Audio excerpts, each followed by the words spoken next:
السلام علیکم د وایس اف پروگرام کتونکو زم تاسو قربا سید عامر جهان شیرازی مینوالو دا محل د پروگرام کې موجود ما یو نجی تعلیمی اداره د لیډر انسټیټیوټ اف ماډرن ساينس په سکول کې موجود ما چرته چې نن د اهل سنت والجماعت سور د لاندې یتیم خوشحال پروگرام تحت چې یو پروگرام او د یتیمانانو لپاره کوم ځای چې یتیمانانو لپاره زر کپڑے او بوټان چې هغه ورکړیو او هغه نن هغه دستوره وشلله یقینا ډیر زبردست پروگرام او را سره دغه تحریک روحي روا او د اهل سنت والجماعت صوبایي صدر مولانا عطاء محمد دیشانی صاحب موجود دی. هغه نه بعد د پروگرام په حق لا خبرې طریقو چې هغه په دې خلاصول غواړي. مولانا صاحب ډیره مننه تاسو یو جهان مننه کوي تاسو موږ خپل قیمتي وخت راکو. لول نه راته دا وایي چې تاسو د پروگرام د یتیم خوشحال پروگرام څنګه شروع کو او ولې شروع کو کوم مقصد لپاره فرام سٹارټینګ د سٹارټینګ نه واخله تر نن نه پورا اپډیټ شیر کړي. بسم الله الرحمن الرحیم. شیرازی صاحب تاسو مننه شکریہ ادا کوم تاسو د ټیم فناز صاحب هم د وخت کې موږ سره شریک دي د هغوی شکریہ ادا کوم. یقینا په ملک او په دنیا کې د لاک ډاون او د کرونا وایرس نه چې کوم صورتحال هغه انتهایی پریشان کن صورتحال دی. کاروبارونه بند دي او تجارت چې دی هغه ولاړ دی. مزدور او دیاړیدار او غریب چې دی د هغوی مشکلاتو کې اضافه شوې ده. په دې حالاتو کې چې کله موږ وکتل نو موږ وی چې زموږ د علاقې او د عوامو د غریبانو موږ باندې دا حق دی چې کله موږ د دوی د سیاسي مشرۍ دعوه کوو او دوی موږ له په سیاست کې دومره احترام راکړ دی نو زموږ فرض دا دی چې موږ په داسې موقع باندې کې دوی ته د دوی مرسته وکړو او موږ نه چې څه کېږي نو هغه موږ وکړو. نو دې حوالې سره موږ خپل د پروګرام په نوم باندې پروګرام ریلیف فنډ قایم کو او په اوله مرحله کې موږ چې کوم هغه کورونه چې هغې ته د راشن ضرورت و الحمدلله یو ډېر غټ تعداد کې زه وایم چې په پرایویټ سطح باندې په دې د کرونا په دې کرایسس کې د ټولو نه زیات هغه موږ راشن چې دی هغه تقسیم کو او په هغې کې موږ دا یو کوشش کو چې دا څومره چې دا د کیمرې د مخ نه لري او په دې سره د غریب تذلیل نه شي او هغوی ته چې کوم د هغوی عزت نفس دی هغه مجروح نشي. بیا دغه سره بعضې چونکې مسایلو غریبانانو د هغوی بیمارۍ د هسپتالونه او داسې مسایل نو بیا هغوی سره موږ خپلو ملګرو وویل چې یاره د دغه فنډ نه دوی سره په نغد کې هم مدد پکار دی. هغه موږ خپل په ځای باندې په یو غټ تعداد کې کړ دی. اوس چې کله د اختر دا موقع راله نو زموږ د ټیم دا مشوره وکړه چې یاره په دې مانته کې موږ له د یتیمانان او غریبانان چې کوم ماشومان دي د دې خلکو مخکې به د علاقې خلکو پالنه کوله خو چونکې هغوی په خپله په کرایسس کې راغی تاجر په خپله کرایسس کې دی کم سړی چې ځان له پیسې ګټي هغه دې وخت کې په خپله په کرایسس کې دی. نو موږ ووایو چې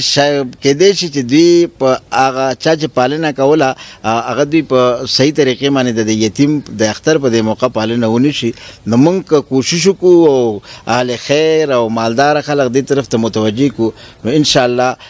موږ به ډېرو یتیمانانو ته د اختر د خوشحالۍ چې دی دې کې به هغو موږ شریک کړو. نو الحمدلله تاسو وکتل نن په ګڼ تعداد کې ستاسو د مخې وه چې په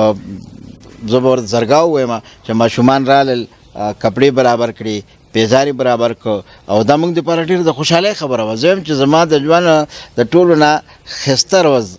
هغه نننی راځي یا د خوشحالۍ چې کوم اختر وي هغه به دا اختر وي ځکه چې دې کې زما ټیم او زما جماعت ملګرو او کوم چې زموږ ډونرز دي د هغوی په تعاون سره موږ یو ګڼ ماشومان چې دي هغه د اختر په خوشحالو کې ځان سره شریک کړي دي. زه د الله مولانا صاحب د سٹارټینګ نه واخله څنګه چې ما مخکې ما وویل تر نننۍ ورځې پورې ستاسو څه ایکسپیکټیشن څه توقعات و چې آیا دومره کامیابۍ سره دا پروګرام روان شي او که نه او نن چې کوم دې لیول ته راغی څه فیل کوئ؟ یقینا ما ته ډېره خوشحالي وشوه. زه د پروګرام د قوم نه او د پروګرام د عوام نه مخکې هم ډېر مطمئن یم سیاسي حوالې سره خو د ریلیف حوالې سره او د غریب د مرستې حوالې سره دې کې چې د ما کوم د هغوی جذبه لیدله نو زه د بډرام ټولو خلکو ته په هغې باندې سلام پیش کوم، زه خراج تحسین پیش کوم. زمونږ په دې څومره فنډینګ چې دی دې کې زه نه شم ویلی چې 2% کېدای شي چې بار چا موږ سره کړی د ډسټرکټ نه آوټ کسانو، نور 98% فنډ چې دی هغه د بډګرام خلکو او د بډګرام زمونږ مخیر حضرات چې دي هغوی راکړ دی او د بډګرام په خبره باندې موږ په غریب باندې هغه لګول. زه په دې حوالې سره ډېر زیات د خپل قوم نه خپل د علاقې د مشرانو نوجوانانو نه ډېر مطمئن یم او یو ځل بیا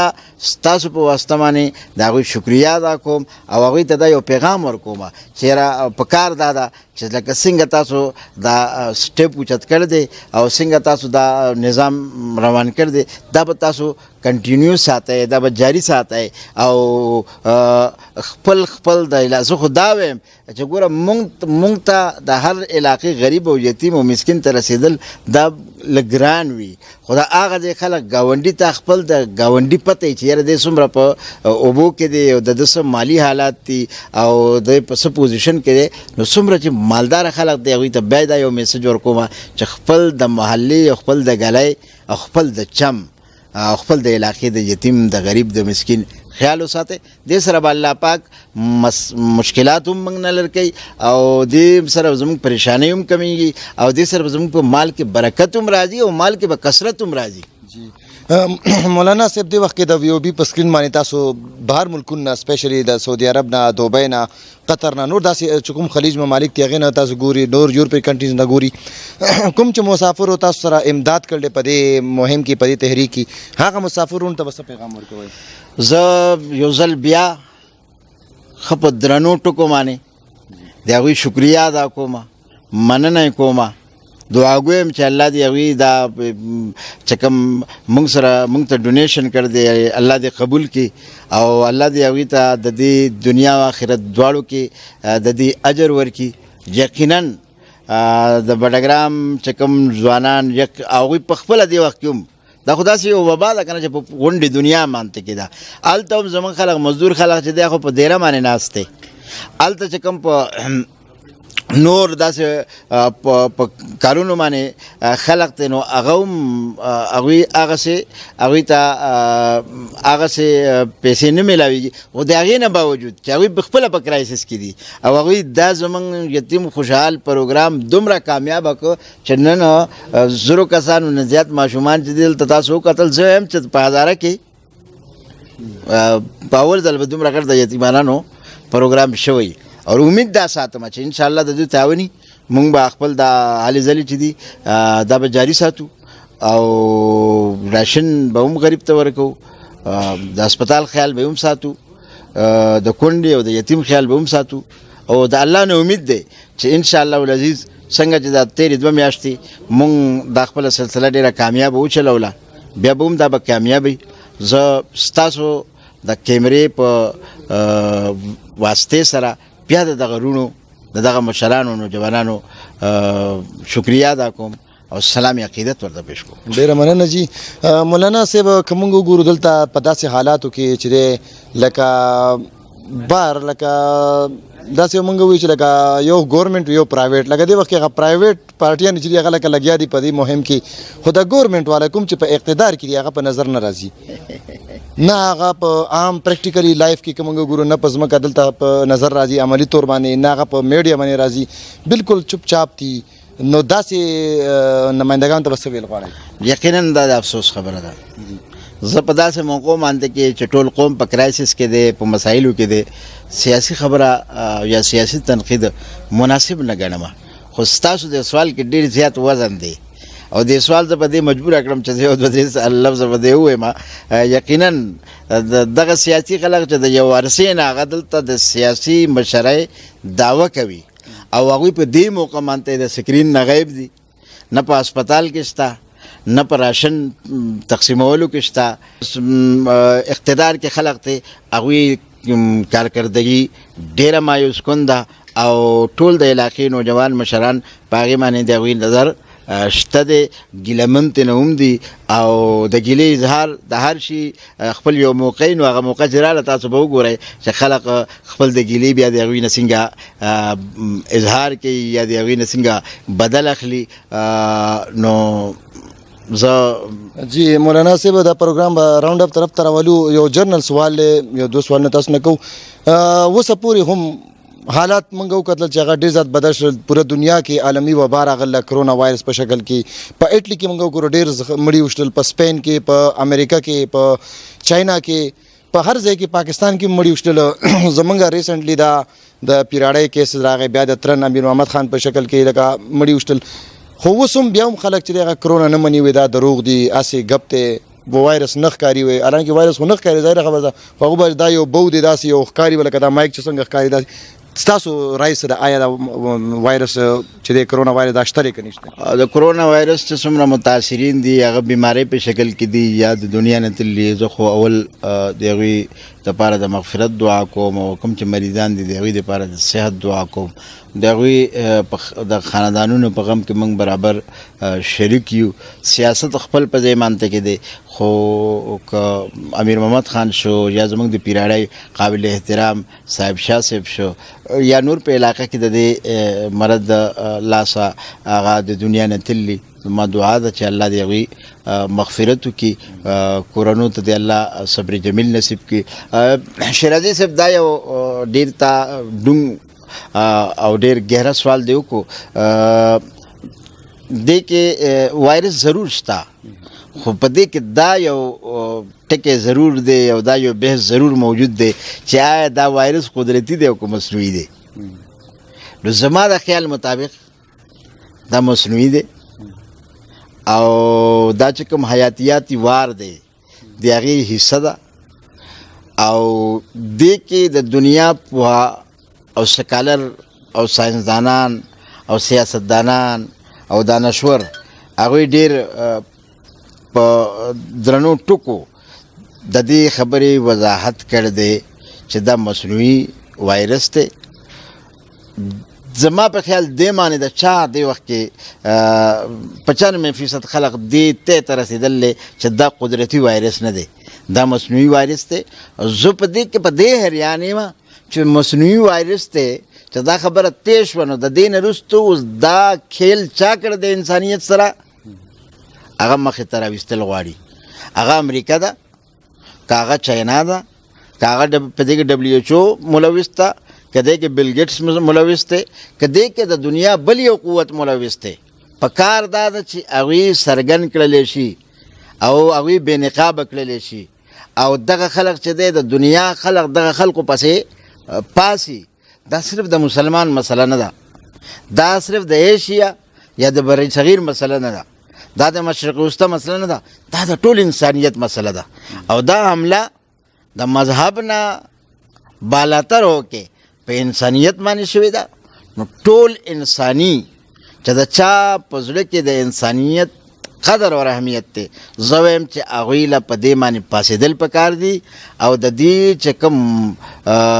مجرمان دي هغه دنیا ته ښودل پکار دي او دغه مجرمانو ته سزا ضرور ملاوېدل پکار دي. ګوره دا شیرازي صاحب دا د میډیا دور دی،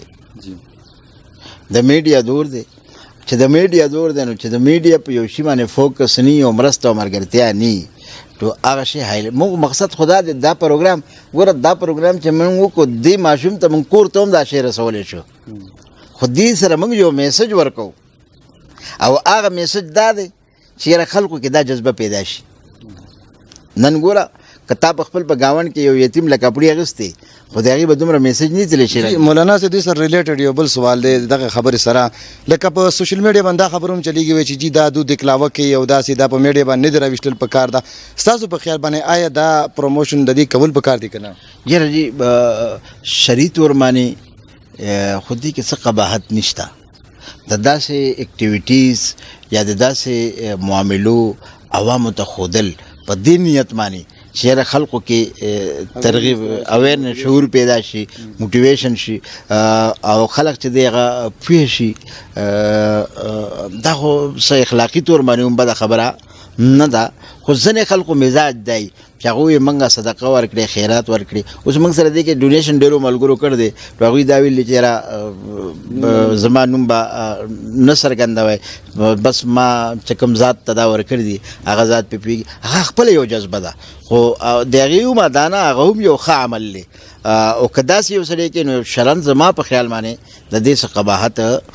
نشته. مونږ ډېر کارونه داسې کوو چې د هغې بیا مونږ تشهیر نه کوو خو بعضې ځای کې تشهیر ځکه کوو چې یاره خلکو کې شعور پیدا شو. تاسو وکتل چې کله نه دې کورونا وایرس کې زموږ د ملګرو اکټیویټي شروع کړ دي او د هغې تشهیر چې دی هغه پراپر طریقې سره وشو نو خلکو د هغې نه ډېر زیات سبق واغسته او خپل په ځای باندې خلکو چې دی هغه عوامو سره د غریبو سره مدد شروع کو. نو زما په خیال په کار ده که تشهیر وشي نو څه داسې قباحت پکې نشته. نور د خلکو اعتراض چې یاره دې سره دوی د خپل تشهیر کې زه همیشه دا یو خبره کوم یو سړی ښه کار کوي د هغه تشهیر به کېږي. بالکل یو سړی چې محنت کوي د هغه تشهیر به کېږي. یو سړی چې سیاسي هلې ځلې ساتي د هغه تشهیر به خامخا کېږي او په کار هم ده چې د هغه تشهیر وشي د هغه حوصله افزایي وشي هغه ته خیرات تحسین پیش شي. یو سړی ښه کار کوي شیرازي صاحب نو په کار دا ده چې د هغه حوصله افزایي وشي که نه او هغه ته خراج تحسین پیش شي. دا خبره خو نه ده چې یو سړی وایي چې یاره دا فلاني سړی کار کوي د تشهیر ولې وشو نو چې ښه کار کوي تشهیر به ستا کېږي. جی ډیره مننه جی. یقینا مولانا صاحب موږ هم تاسو ته خراج تحسین پیش کوو چې په داسې حالاتو کې تاسو ما د علاقې د عوام د ولس چې مدد کوئ هر وخت کې هغو سره شانه بشانه ولاړ یای که هغه د راشن په شکل کې دی که د نقد کیش په شکل کې دی او نن تاسو کتل چې د یتیمانانو لپاره د کپړو د بوټانو په شکل کې ما نن 1000 ماشومانو له چې بوټان ورکړل او دغه شانته کپړې ورکړې. یقینا دا ډېره غټه خبره ده. زه تاسو پوره ټیم راځي تحسین پیش کوم او د دې اجر دی الله تاسو لره کی. ما سره خو د دې لپاره څه قسم بدله نشته. یو بل پروګرام پورې خپل قربا سید عامر جهان شیرازي له اجازه ورکړي. الله حافظ.